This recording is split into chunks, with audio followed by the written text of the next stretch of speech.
Dalam beberapa riwayat hadis, Nabi Muhammad SAW kerap menyebutkan keutamaan surah Al-Mulk.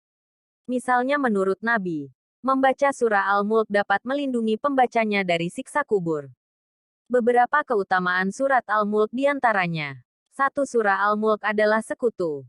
Keberkahan surah Al-Mulk di atas membuat orang bertanya-tanya, apakah Al-Quran akan bertindak sebagai sekutu untuk membela manusia di saat-saat yang paling rentan? Apakah manusia memperlakukannya seperti sekutu? Atau apakah kita menggunakan alasan yang banyak digunakan anak muda? Saya sibuk. Aku akan mendapatkannya nanti. Saya akan menemukan waktu. Kita mempelajari pelajaran pertama dari surat Al-Mulk bahkan sebelum kita mulai membacanya. Perlakukanlah Al-Quran seperti seorang teman. Habiskan waktu dengannya. Dengarkan itu. Pertahankan kepada mereka yang memfitnahnya. Al-Quran sejatinya berbicara kepada manusia dengan cara yang Allah izinkan. Surah Al-Mulk tidak terkecuali.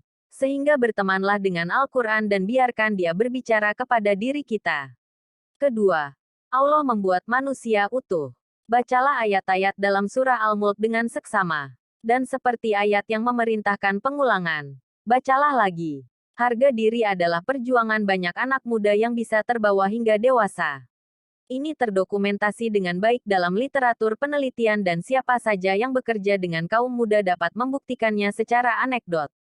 Anda mungkin bertanya-tanya bagaimana hubungannya dengan ayat-ayat ini. Teruslah membaca. Allah yang sama yang menciptakan langit tanpa jeda menciptakan Anda dan jiwa Anda.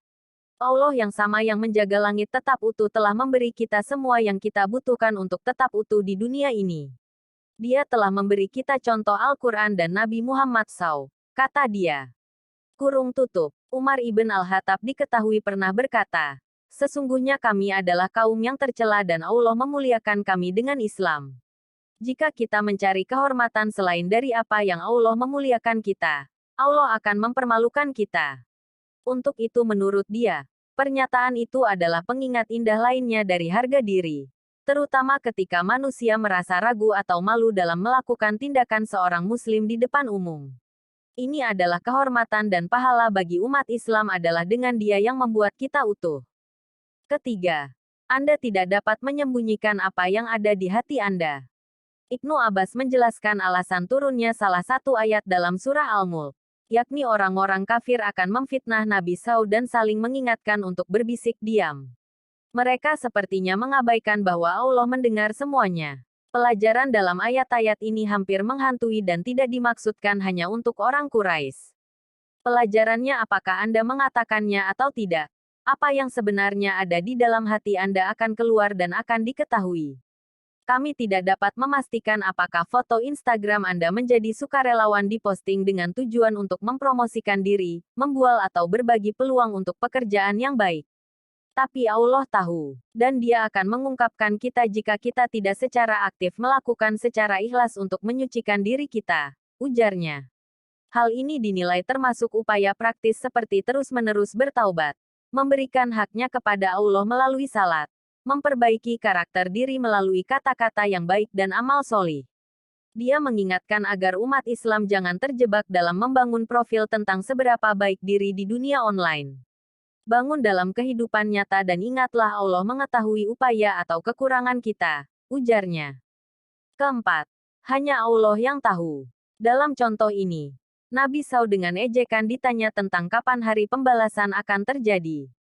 Terdapat ayat-ayat dalam surah Al-Mulk yang mewakili tema umum dalam Al-Quran. Adalah Allah memerintahkan Nabi tentang apa yang harus menjawab mereka yang memiliki niat buruk terhadap dia dan kaum muslim.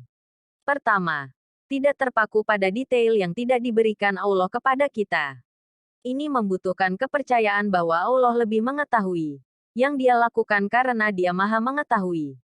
Dalam sebuah hadits yang diriwayatkan Imam Bukhari, seorang pria bertanya kepada Nabi kapan hari pembalasan akan terjadi. Nabi menjawab, apa yang telah kamu persiapkan untuk itu? Dia menjelaskan bahwa pergeseran perspektif ini sangat penting untuk kesuksesan di dunia ini dan di akhirat. Pergeserannya adalah fokus pada apa yang bisa manusia kendalikan daripada apa yang tidak bisa dikendalikan. Kedua, adalah untuk mencatat bagaimana Allah mendukung nabinya dengan memberinya tanggapan yang tepat untuk setiap pukulan. Dukungan ini meluas ke kami. Ayat-ayat dalam surah Al-Mulk ini, bersama dengan beberapa ayat lainnya dalam Al-Quran, menceritakan jawaban, penjelasan, dan strategi yang sempurna untuk menjawab pertanyaan. Pertanyaan-pertanyaan ini mungkin dari orang lain atau mungkin pertanyaan yang kita ajukan pada diri kita sendiri. Untuk melatih diri Anda dalam seni retorika Al-Quran membutuhkan waktu untuk berinteraksi dengan Al-Quran dan merenungkan ayat-ayat tersebut, kata dia.